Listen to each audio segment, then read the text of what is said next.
Welcome to the show today. My name is Douglas Gabriel. I'm here with my dear good friend John Barnwell. And first off, we're both happy to just be alive and that we have a chance to be able to share with you our 50 years of research in spiritual science. Welcome to the show, John. Well, hello, Douglas, and it's always a pleasure to share time with you and your amazingly diligent wife, Tyla. She's something else. Yeah, it's like being married to five women at one time. It's really quite exciting. I can't keep up. I don't even try. But today we're going to talk about one of the most profound things we can speak about in anthroposophy, and that is the content that you will find in a new book we have coming out soon called Facing Your Double, the Guardian of the Threshold or the Dweller of the Threshold. I believe the title is Guardian. And so we're going to have to describe that and describe why it is so very important that every person who is trying to do self initiation or in any way spiritually advance will have to deal with this issue. And this issue carries tremendous amount of garbage luggage with it. It so many people will try to frighten you. It's just like the concept of the eighth sphere. If you go out on the internet and you hear people speaking of this, you'll either hear people speaking about it in kind of a shallow way because they don't want to get too deep into it, or they're trying to scare you. They're fear mongers. And so this question of what the dweller of the threshold or the guardian of the threshold or your double or your three doubles or the confusion of what a double is, which is also called a doppelganger, these things have to be clarified before we get into the very deepest aspects. But I will indicate that what we will be discussing in this and in the next video is the fact that Rudolf Steiner created his high school of spiritual science. And there was three classes. The first class was given 19 lessons and some repeat lessons. And the second was basically never created, but we know what it was to be built upon. And the third one wasn't created. All we have is one verse of Rudolf Steiner. But in this class, the High School of Spiritual Science, this was his inner group. It was even beyond what you'd call the esoteric section of the Theosophic Society, which Steiner did carry on. This is his own attempt to let you know exactly what's going to happen if you do what he says in knowledge of higher worlds and its attainment, if you attempt to go into the spiritual world. So that's what we're going to discuss today. It is profound. It is not for those with a weak heart. It's not for those who are not courageous. This is beyond the normal quest for the Holy Grail. It's beyond the path to the spiritual world. It is the most direct way for you to encounter higher spiritual beings, spiritual hierarchies, and the worlds that they live in. Yes, and just to be clear, I want to share with you a short excerpt from chapter 5 of the Outline of Occult Science, which has been published with various titles. But he talks about two fundamental avenues of disorientation that can come to the aspirant as they approach the threshold. And he brings up two specific issues. And he says, and I quote, he could exclude what comes from himself if he has first recognized the image of his own doppelganger.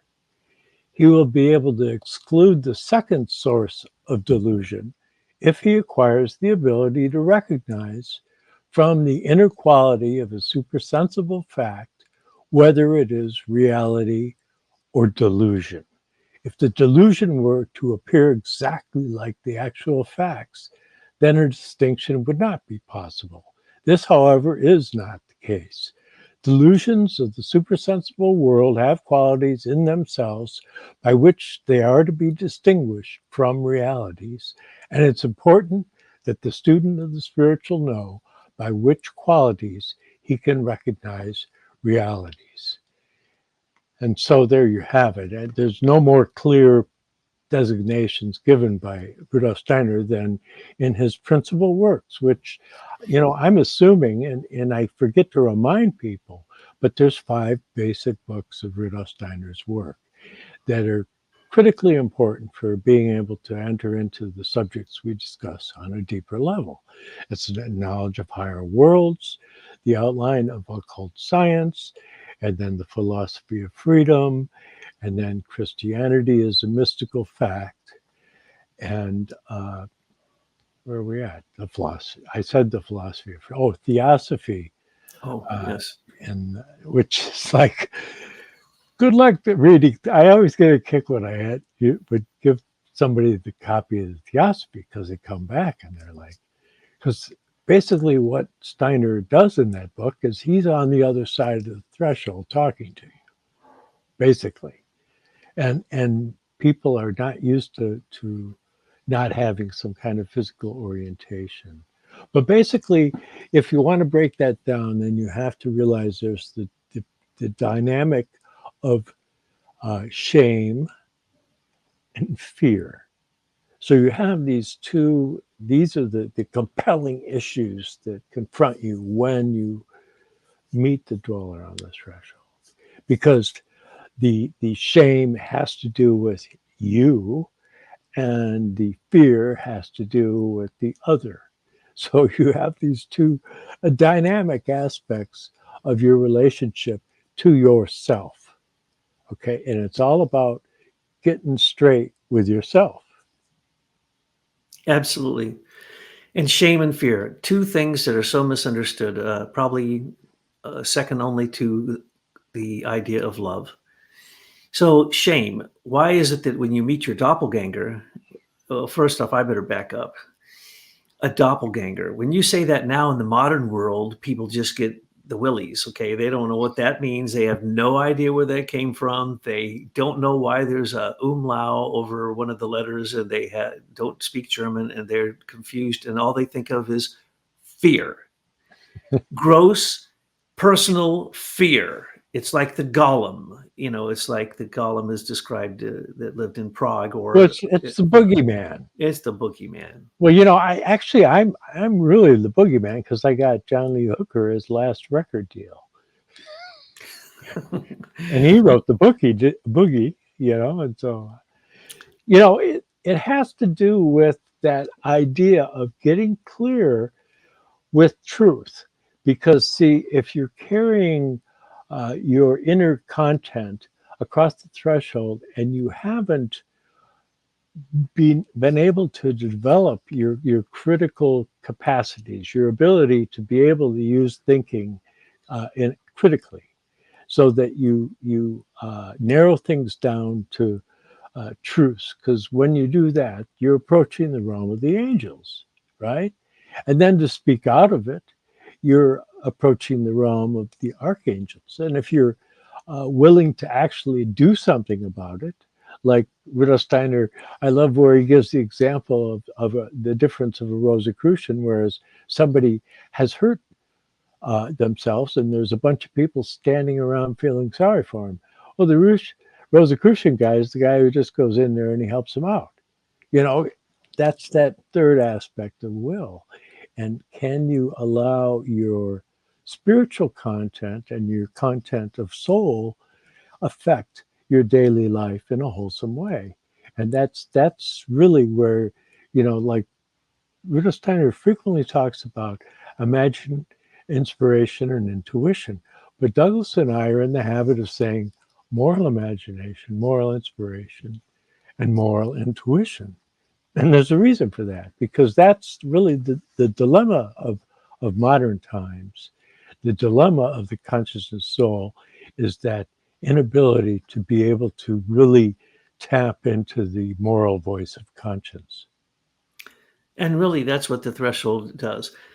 It awakens your conscience in your thinking, your feeling, and your willing, and you become shameful of all of your bad thoughts, your bad feelings, your bad actions, or actions you didn't take. Well, that's the shame that you meet when you try to enter the spiritual world, because you can't take your garbage into the spiritual world. You can't take any sense perception into the spiritual world. You cannot take selfishness into the spiritual world. It's quite the opposite of what we experience down here. And it is exactly as John's first quote pointed out, the ability to look at your own doppelganger with shame, by the way. You will have to feel shame. If you do not feel shame, then you are an angel, you're a saint, and you can just go straight on through the pearly gates. No hesitation. That's what the threshold for you is. It's your good buddy. It's Saint Peter. It's the Archangel Michael, and they are your closest friends if you're a high initiate. But if you're not, and you try to approach the spiritual world, and you try to take earthbound, gray, dead, spider-connected, Ahrimanic, Luciferic, and Asuric thinking, feeling, and willing into the spiritual world, it will kick you out. It's just like the three-headed dog, Cerberus, who doesn't let you into the underworld without you facing that three-headed dog. That is you. That is what you look like. And when a clairvoyant looks at you, people always want to be clairvoyant. Let me tell you, it's not what you want to do. When I would meet people and they were really nasty people, they had three heads. They were dragons, breathing fire and smoke and stench, and they had three heads, okay? And they were monstrous, and that's what most of us look like. So, there's 1,000 ways to look at this, and there's no end. You cannot exhaust this conversation about the guardian of the threshold. It's impossible, because it's the most important thing for initiation that you must deal with. But it's also for any kind of self-advancement, whether you believe in the spiritual world or not. If you want to morally advance, you must use your conscience, which is a gift of the cherubim and the higher hierarchies. It even starts in the lower realm. But the point is that when you have conscience, what is it telling you? It's telling you to judge your thinking, feeling, and willing, and try to immediately understand the karmic implications, good or bad, for what you just thought, you just felt, or you just did. Okay, most of us are really bad, and we are, as the Catholic Church would call it, or the Christian Church, we're sinners. And so all your sins get dammed up as you try to cross the threshold. Now, we can discuss this at length, but first let me go back to the beginning. Do you have, in the modern world, you say doppelganger, people get afraid and they see demons. No, your doppelganger is not a demon, it's you. Or they come up with this concept called the double. And this is how silly it gets. And when you misunderstand it, they believe that there's been movies made about this, that there's another one person exactly like you, looks like you, talks like you, everything about that person is you, but it's on another part of the earth. And that if the two of you come together, it's like two singularities coming together, the world implodes. And also you completely freak out and you die because you found the thing that looks just like you. Well, actually, that's the truth of the matter, but it is not, in that you find a physical person who looks and talks just like you and thinks just like you, even though there are such things. That's not the double we're talking about. Then we're not talking about Alice Bailey's, what does she call it? Angel of the Presence. We're not talking about that either. We're not talking about your guardian angel. In fact, though, you have to know the three-headed dog of your own doppelganger, your own double, your own dweller on the threshold, before you can meet your guardian angel. Because the guardian angel can't really deal with all that lower garbage that you carry as your baggage, and you're trying to drag it into the spiritual world. It's like Christ said, it is easier for a rich man to enter. How does it go? It's easier for a camel to pass through the eye of a needle than it is for a rich man to enter the kingdom of heaven. Well, okay, no, it has nothing to do with a needle, like a needle and thread. A needle, at that point, the eye of the needle was an entrance into Jerusalem at each of the four corners, where a camel would have to get down on its knees and basically crawl through. It was a way to keep the town secure. So that's what you have to do. You have to get down on your knees and realize that your shame, and by the way, many people believe, and I've been thoroughly chewed out for saying that shame has anything to do with education. Rudolf Steiner says, without shame, you cannot change. If you don't realize you did something bad, as John just pointed out, if you don't have the consciousness to understand what you just did was bad and it's going to create bad karma for the future for you and perhaps many others, then you're not being objective. And you have to be objective.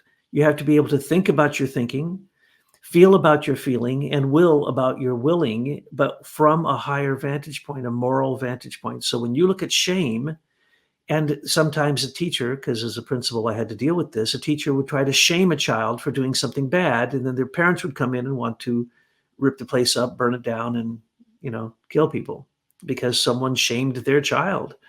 Oh my goodness. I used to be able to walk into any room as a principal and point out the children who have an agreement with their parents that they will never be spanked. Those are the most misbehaved children in the classroom. Why? Because they have no shame. And in today's world, nobody has any shame. As a matter of fact, anything you should be ashamed of becomes major news that they dwell on. And pretty soon it becomes a political talking point and a platitude. And then pretty soon it becomes a law. And the demon of shamelessness enters into law. And that's what we have with our world in this day and age. The inability to look at shame. The other thing is so much fear, and shame comes from the past, fear comes from the future. The fear of the future is so profound at this point that humanity has been carried across unwillingly the threshold to the spiritual world, because that's where you have to cross to go into sleep or to go into death. And so because we have nuclear annihilation hanging overhead, because we have pharmaceutical World War III happening all around us, because everything has been poisoned that's in our environment, we're facing death all the time. So human beings have to face their own guardian. And when we say guardian, we mean the three parts of the guardian. And so as you do that, you then basically are like a person who falls down on their knees in shame at night, reviewing their day, saying, oh my goodness, I said something horrible to that person. I need to call them up and apologize. Or, oh Lord, you know what I did today or what I didn't do today? I now realize as I'm having objective viewing of my day that I did something horrible. I need to correct that. As a matter of fact, a saint or a good person couldn't go to sleep unless they resolve that. You're told in the Bible that you should resolve any sins, basically, that you have before you attempt to go into the spiritual world. And that's exactly what the guarding of the threshold is about. So every night, before you go to sleep, when you face the lesser guardian, there's a lesser guardian at sleep and meditation and prayer, and there's a greater guardian at death. And we can discuss in history what that looked like to people when they went to sleep or when they died, and what the belief system said at that time. And what you'll find, it's the same thing that Rudolf Steiner says, except his is in the modern terms. It's applicable, and it's way more profound than anybody else has ever said. As a matter of fact, this book, Facing Your Double, The Guardian of the Threshold, we wanted to write this book because there are no good books on this. As a matter of fact, in 1842, 2 years after the fall of Ahriman to the earth with sheer materialism and the battle of the war in heaven was replicated, 2 years later, you have in 1842, the fact that we now started to be very clear that this world is ruled by Ahriman. He's ruled by death. And this is the problem. If you go to the threshold and you're afraid of death, it's going to be terrifying. And then you're going to have that experience people talk about when they talk about their doppelganger. You've probably all heard some stupid version of this, that if you light a candle in a dark room standing in front of a mirror and stare at yourself, it'll turn into a monster. And if you do it long enough, it'll take life and come out and kill you. Well, that's exactly what the threshold does. That's exactly what the threshold does. It wants to kill your lower desires, your selfishness. And it's not pleasant. When you go into the underworld, you have to throw fresh meat to the three-headed dog to distract them if you wish to be like Aeneas or Hercules or Orpheus or Psyche or Inanna or any of the great heroes and heroines who went into the underworld all before Christ came. I want to make that perfectly clear. They all went there before Christ came to find out what death was. After Christ was incarnated, we know what death is, and we know we're eternal, and we know that we better work it out and basically turn the guardian of the threshold into your best friend.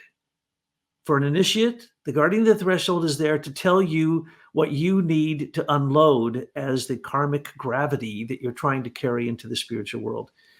In other words, it's your best friend. And once you become perfectly clear, not just enlightened, but initiated, and that you are, acting like a saint, then the guardian of the threshold can become your best friend and can actually, you can experience it even not in a conscious waking state. And that is when Christ will walk beside you, Sophia will walk beside you, and you will be able to know instantaneously what is going to come karmically of your thought, your feeling, or your actions. And so essentially what we want to do is run towards the guardian. You want to have encounters with the guardian, threshold encounters, as Tyler said. When two people like John and I are talking about Christ, and we basically call Christ into the conversation, angels come. And what happens then is that you are at a threshold moment. And that's what a Goetheanistic conversation is. It's to create a threshold so that the threshold becomes so diaphanously thin that angels can come into the conversation and speak through you, or even higher beings, because you have, in fact, worked on depleting and dissolving all of the sins that your dweller on the threshold will bring before you, so that you can witness it, so that you can then, in fact, absolve those things. You can resolve them. You can do deeds that straighten out your karmic indebtedness, and also then build deeds that create your karmic credit.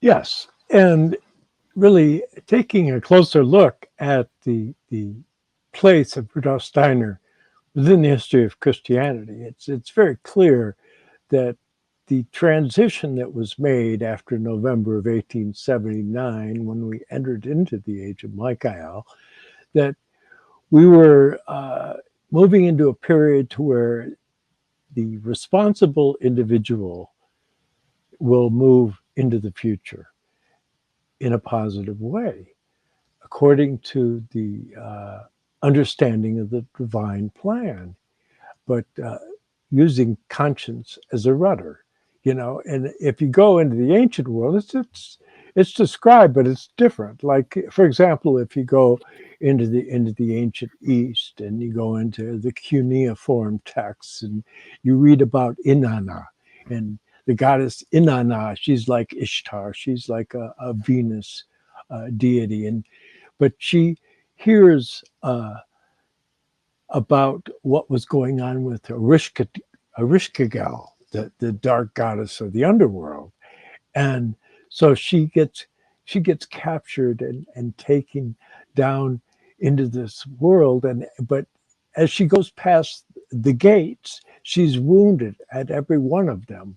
But the Anu, the sky god, he is moved to rescue her. So he goes down and he recuperates Inanna, and she returns from the underworld, and she passes the same gateways, but all those woundings become empowerments, become something that has become a part of her spiritual armor. And so it's understanding the role of adversity.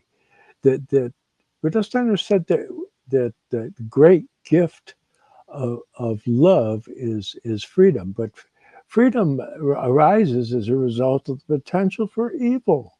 There's no two ways about it. Yes, it is there. The evil is something that's unique to the human realm. And so it's uniquely human that we should be able to be truly human. Anthroposophia is the art of becoming human. And so, if you can take up this task of being able to be self responsible and follow your conscience, then the doppelganger isn't anything that one need to worry about so much, especially if you've studied enough spiritual science. Because ultimately, Rudolf Steiner says that in our everyday life, we could see things and interpret them falsely. You know, you're on a train and you see the trees are moving. Well, no, the trees aren't moving. You are, right?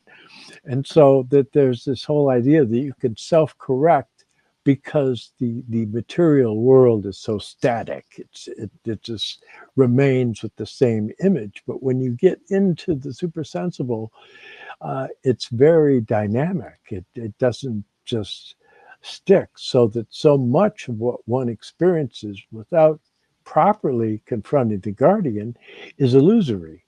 That it's really not the way it really is. It's just you're reflecting all your personal baggage on the astral light, and you're seeing images of how wonderfully formed or not so wonderfully formed in light of the spiritual world itself. And remember, Rudolf Steiner himself said that his mission was to bring reincarnation and karma back to Christianity.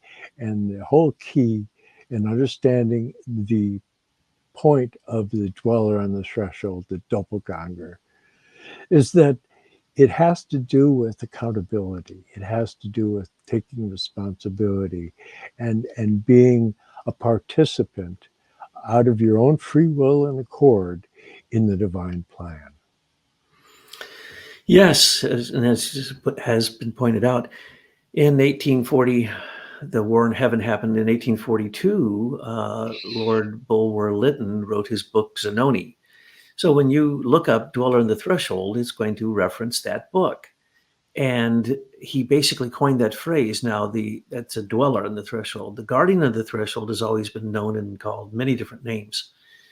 But basically, if you read that book, which for a long time was about the only thing that you could get that would describe it, they do a terrible job, I must admit. It's just, it's fear-mongering, and they obviously do not understand what it means to use the dweller as part of your process of spiritual initiation. And so in the book, we also put in what the Theosophists say about that, what Blavatsky says about it, what Subaru says about it, Franz Hartmann, Alice Bailey, all kinds of people. Now, there's not many people who actually address this question because they're not brave enough to face it, and let alone to go through it and understand it completely. It's just like the process of initiation. Generally, the initiations of the past in the mystery schools started at the mouth of a cave. They would go into Tartarus, they would go into the underworld. And when they did, they had to go through initiations of earth, water, fire, and air. And these things would try to terrify you. As a matter of fact, they would tell you that if you weren't courageous, you may die in this process. Now, there were other, even further back, mystery schools where they used metallic potions to cause you to go into a 3-day sleep, or other different types of initiation. In Masonry, for instance, they replicate the death of Hiram Abiff and bring him back to life. Well, in the Catholic Church, we have confession, don't we? What is confession? Confession is what you should do every night as you examine your conscience. You don't need a priest to do that. And then the priest is going to tell you what? Go do some prayers. They may give you some advice, but they usually don't. So they'd say, go say 3 Hail Marys and 2 Our Fathers. Well, that's all I have to do for the horrible thing that I just confessed to you. I think it's going to take a lot more than that, Mr. Priest. So they have these things. And so that's the reason they want you to pray at night before you go to sleep and examine your conscience, because that's like confession. Well, initiation itself is literally on the altar during each Eucharist in a Catholic church or in a Christian church, where what are you doing? You're replicating the death and resurrection of a God, of the second logos of Christ. So you're using Christ's death to convince you that we, because we have Christ in us, are immortal. Well, once you know you're immortal, then death has no sting, does it? It's like I'm having friends right now die, close friends I've known for a long time, and it doesn't sting quite so bad because I still am in communication with them. You see, people don't understand that the threshold can be crossed and you can actually communicate with people after they die, but it is not the way that most people tell the story. That's the problem. As a matter of fact, that confusion is absolutely profound. For instance, I love to point this out. I do not know of a single apparition of Mary that wasn't preceded by visions of hell, world wars, and the war of all against all and the end of the earth. That's what you have to experience first. In every case that I know of, before the visionary saw Mother Mary or the Holy Lady or the different versions they have of this, the point is that yeah, you want to see this, you want to see an angel? I know a person who keeps hounding me about, well, what do you mean you see an angel? What's an angel look like? I want to know what I'm looking for. And then it's nothing that you've ever understood. If you can create an image of it, that ain't an angel. Okay. So that's the whole point, is that we must go through the fear, the shame, the hatred, the doubt, all the things that we have built up that prevent us from ascending, from taking wings, putting them on our virgin pure soul and flying to meet our own spirit. For instance, John mentioned Inanna, or also called Ishtar, and Erishkigal, who is also called Pluto, of course, but that was before they started changing males and female back and forth. And then, the sky god came to save her, but also the shepherd in one version, Dumuzi comes to save her. And Dumuzi is a pre-Christian view of Christ who goes to hell to save the souls. And the horrible thing is, as these gates John described, as Inanna was descending, they said, first, you must leave your crown. That's pride. Second, you must leave your robe. This is your comfort. Third, you must leave your scepter and your this and your that. You had to leave everything at the gates. You couldn't go. There's 9 gates to hell, right? There's 9 levels of hell. As you go to each one of them, you have to leave things behind. And for anyone to advance, Steiner says this so many times, it's ridiculous. For anything to advance, something else must be left behind. So for Inanna to go into the underworld and become a solar hero who conquers death, she had to leave everything of the world behind.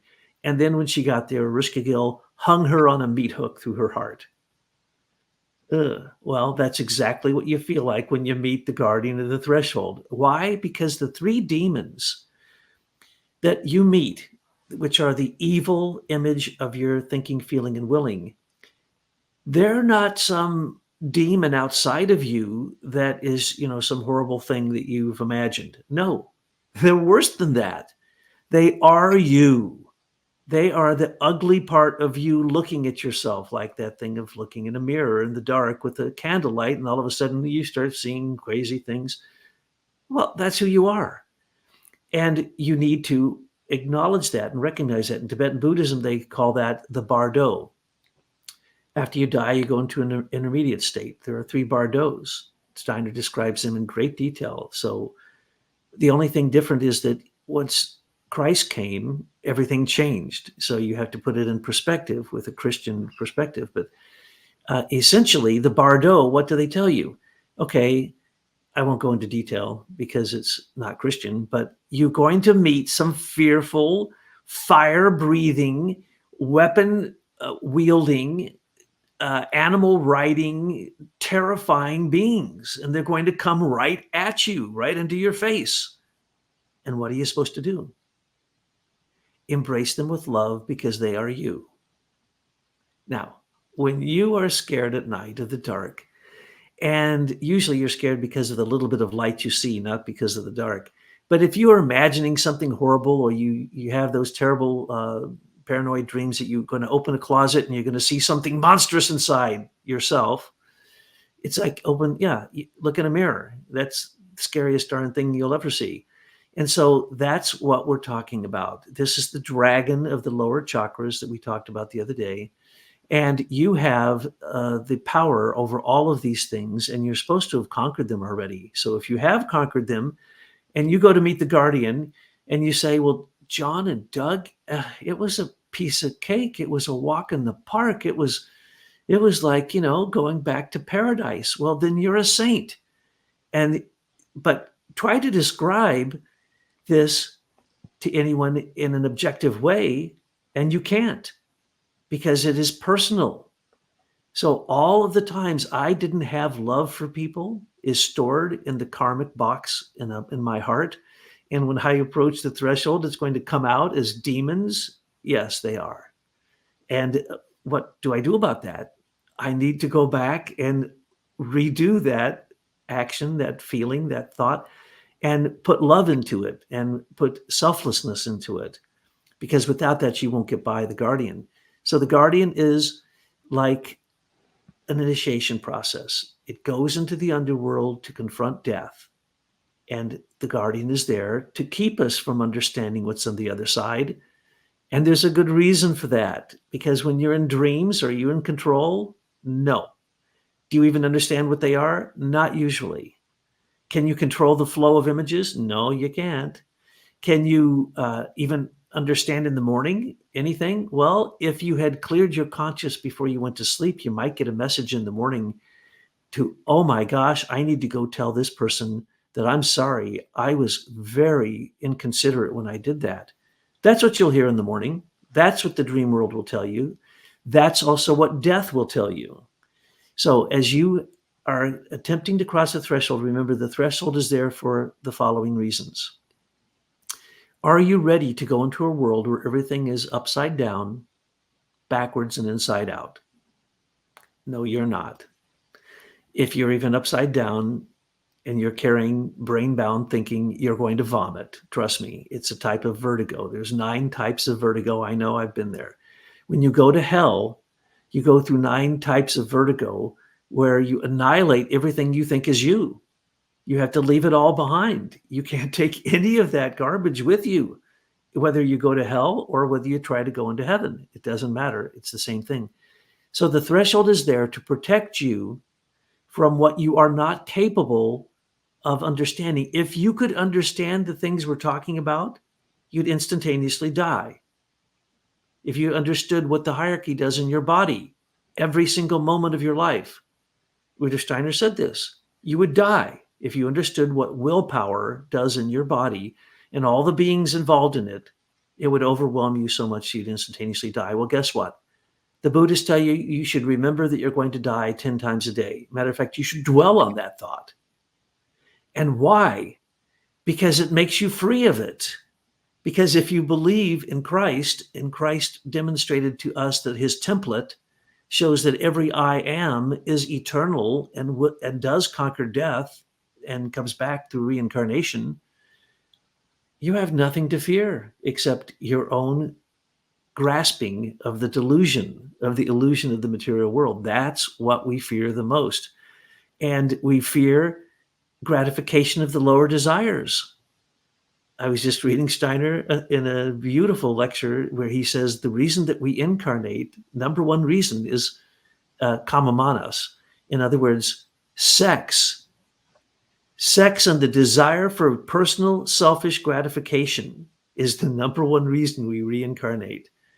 Well, that's not something you can take into the spiritual world now, is it?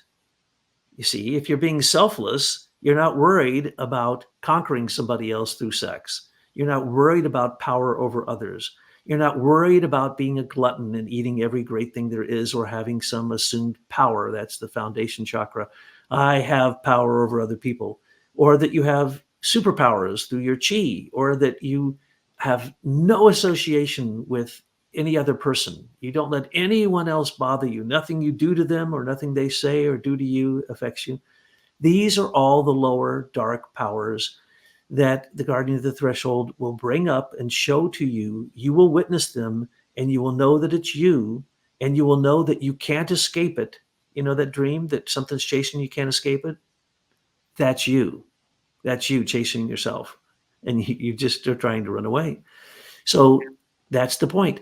If you could resolve these things as you are going to sleep, when you're meditating or in deep states of prayer or transcendence, or when you die, then basically you'll be able to be awake in the spiritual world in your dreams and or after death. But if you aren't, you won't.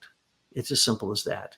So the confusion around the doppelganger, the double, the dweller, the guardian, the angel of the presence, all these confused thoughts are basically just the nonsense that our mind produces so that we do not have to face who we truly are. Yes, Cerberus, or as it was pronounced by the ancient Greeks, Cerberus.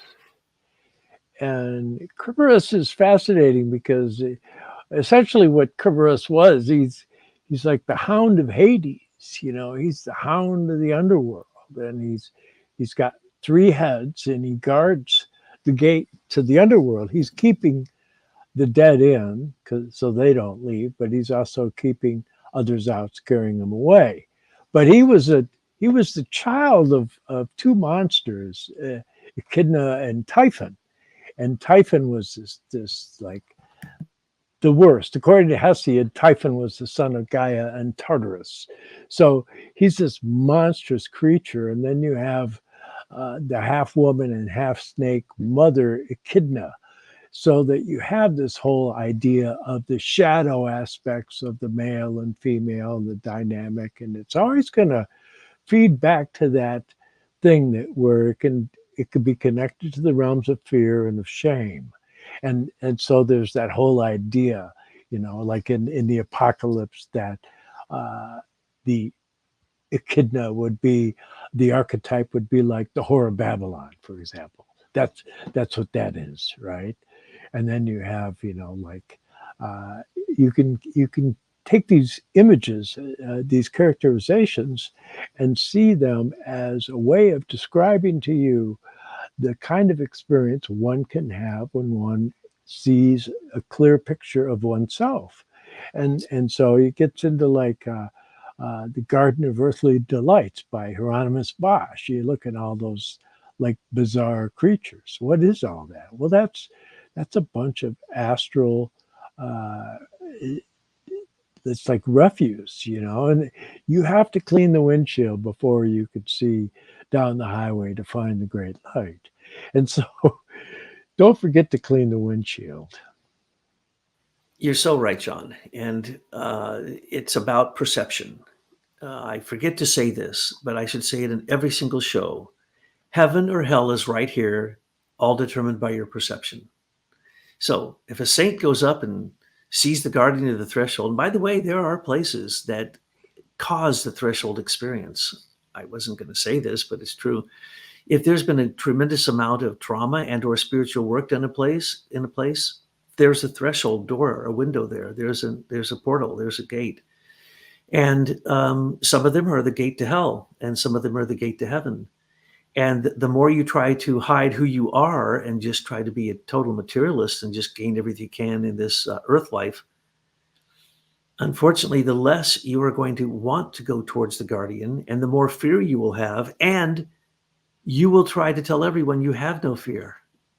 No, you're so afraid of death that you won't face who you are and that you won't face the fact that there's karma or reincarnation. Steiner said that a healthy mind automatically comes to the realization of reincarnation. That's it. All you have to do is use your brain, use a healthy mind, your heart, and you will understand that. And if that's the case, then you want to face the guardian. And the more fear that you have facing the guardian, the more you need to work on yourself. Now, let's look at the people who don't face the guardian, who don't understand death, who are afraid of death. They unfortunately fall into a realm that they just keep building up these three different heads of the beast. And they at a certain point, people ask me, can a demon take over someone? No, they can't. But if you keep inviting the demon in every single thought, every single feeling, every single thing you do, you literally, you and the demon become one There's hardly any difference. And then you do not have an eternal ego that you can carry across the threshold consciously, and you fall into the eighth sphere that we've talked about before. You fall into these realms of heaven, of hell. So people will say, well, I'm just going to wait. I don't know if what you're talking about is true. I don't experience anything when I go to sleep. The less you experience when you go to sleep, the less conscious you are. Okay. How about the people who stay awake all night, worried about something they did either in the past or were fearful of the future, shame of what they did from the past, and fearful of the future? Those people stay awake all night long.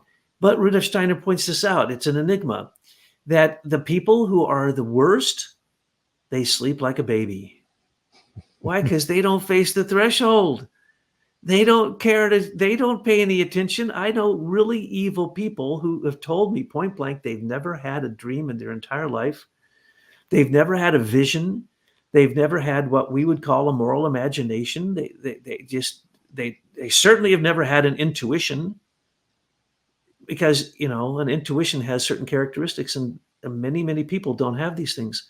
So, and they don't want to face initiation. They don't want to go into the dark cave, go into the tunnel filled with water, go into the room that's got fire all around you, go into the room where it's a wind tunnel and it's blowing you over, but you have to get to the end of the wind tunnel. They don't want any of that. But that's what you have to do to basically take what the hierarchy has given you from the past, become aware and conscious of it, take over their jobs, get control of your own heart, your own thoughts, your own will power, and then move into the future. And as you do, then you won't be like these evil people who end up in a dark realm that don't go out into the spiritual world. Okay, the threshold to the spiritual world. On the other side, what's on the other side? Those are the 7 interpenetrating spheres that we would call the orbits of the planets, or we would call them dimensions, or we would call them hierarchical beings, or they work with elementals and formative forces. That's where we go at night. Well, we don't have much control over that, you see, because we aren't, we're barely able to stay awake in the daytime, let alone awake in our dreams. But if we could, then we would see these beings and we'd start to see them, hear the music, and hear the words. And then we'd learn the language of the spirit. For an evil person, they go to sleep at night. They don't have any dreams. They don't get any nourishment in the morning. They don't wake up feeling they should resolve anything with anybody. All they wake up to is their own desires, their own self-aggrandizement. A spiritual person goes to sleep at night after they clear their conscience. What happens? Well, the more they clear their conscience, the more they can interact with this spiritual world. Right now, you don't have to wait till you die. And after they die, they do not have, and I just love this because I've died 3 times technically, medically, and they brought me back all 3 times with drugs, epinephrine straight into my heart. So I can tell you what it means to have a near-death experience, and it is not the silliness that people tell you about, that you see a tunnel of light and you're told, don't go towards the light because all your family and friends are at the end of the light, and you are told, don't go there, and then you come back. No, that is not what you experience. If you had a near-death experience, you would come back and you are so humbled and you are so shameful because you're going to see everything in that near-death experience. For instance, when I was 18, just before 18, I dove off a 70-foot cliff into water. On the way down, in those 2.5 seconds, I saw every single detail of my life in a backward order before I hit that water. And when I hit the water, I thought I died. I actually did pass out. And so literally, I had a near-death experience from that. And Steiner says that. And then I thought I was drowning. And he also says, when you're drowning, your etheric body can be loosened from your physical body, and you will have a near-death experience that takes you across the threshold. Well, this has happened to me a number of times, unfortunately. And, the whole nonsense, what you're seeing at the tunnel of light, that's your nerves going quiet. What you're seeing as your relatives, that's your karma. And so people, when they're, and in most cases, all these people will tell you and it happened to me too. I am told your life, well, no, not to the people with the fake near death experiences, but the ones with the real ones, they'll say your life was worthless. You have done nothing. Nothing you've ever done matters or is going to exist any longer than a moment. And so when I came out of that, this is what myself told myself. Holy moly, the only good thing I ever did, I was a Boy Scout. I need to get busy doing some work. And so, what are you almost universally told? And all three times I legally died, I was told, we're sending you back. You're not worthy to come to heaven, and you need to do a lot more work. Okay. And this happened now repeatedly. So, that's what you're going to get. If you're spiritual, you're not going to be terrified. You're going to be shamed. You used to have this beautiful phrase of Steiner's you used to say all the time, John, and I know you can't remember it now, but basically, Christ has done so much for us through the hierarchies. There is nothing we can do to deserve it. In other words, we need to be ashamed of the fact that we've taken advantage of the gifts of the Holy Trinity of Christ, of the hierarchy, and basically work our rears off to try to get to a place where we are worthy enough to stand before what the Christians would call the pearly gates, what the Egyptians would call, John's an expert in this, he'll probably correct me, the jackal-headed god who weighs your soul against an ostrich feather. This is what's going to happen. You need to be doing that every single night.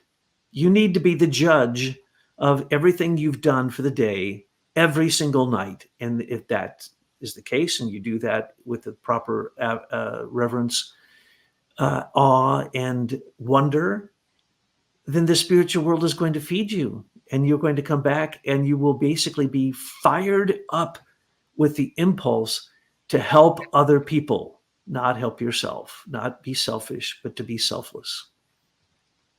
Yes, absolutely. And looking back on the ancient world can be very helpful. And what I tell people, if they don't feel up to really studying Rudolf Steiner deeply, then you study mythology and study the legends and the fairy tales. And Rudolf Steiner says that through approaching that kind of material, what it does is it promotes that in a later lifetime, you will have a capacity to be able to enter into things with more depth into spiritual science. And so I mean, that's quite a remarkable statement. I don't know about you, but I think that can give one an inkling of what's in store for those that prepare themselves. Remember, Parsifal, as he was going to the Castle of the Grail, he really didn't know anything. He had next to nothing to base it on because his mother kept him away from all that because his father had took off as a knight and died, and so she kept Parsifal out in the wilderness. And so here we are, we're out in the wilderness. And if you keep in mind that you can have misperceptions about who you are and misperceptions about the world that's set before you, that is the key for understanding this. So true. Parsifal is tossed between shame and fear again and again. And in the end, it isn't about finding the maiden, even though he did. It isn't about just loving himself and getting rid of the shame and the fear. No, he had to have his brother Feraphus also come with him. He had to have brotherly love for all other people. He had to be selfless before he could then basically enter the Grail Castle and understand what was going on without shame and without fear, and bring his brother before the Grail. So when you're doing it right, when first off, the guardian of the threshold isn't so terrifying because the guardian has become your friend. And secondly, when you're doing it for the sake of all others. Well, when you approach the guardian and you face that, uh, I mean, really, what you should do is go up and give it a big hug, because the guardian basically transforms into your relationship with Christ. That it's the reflection. And remember, in the other podcast where I talked about how the first logos, it mirrors in the second logos, but that's insufficient for full manifestation to happen. That the mirroring into the second logos has to be mirrored into the third logos, the Holy Spirit, and that's when the story begins. Well, I appreciate you addressing this topic, which we have to be audacious to do, but I also appreciate the fact that you do not have the shame and fear that keeps you from addressing it, because this is the whole point. The point is, do not be afraid of these things. Most of the messages in most of our videos are the fear. Get rid of the fear. If there's love, there's no fear. If there's fear, there's no love. And so in the Bardo, you will meet 3 of these monstrous, flaming, terrifying creatures that are going to eat you. As John said, embrace them.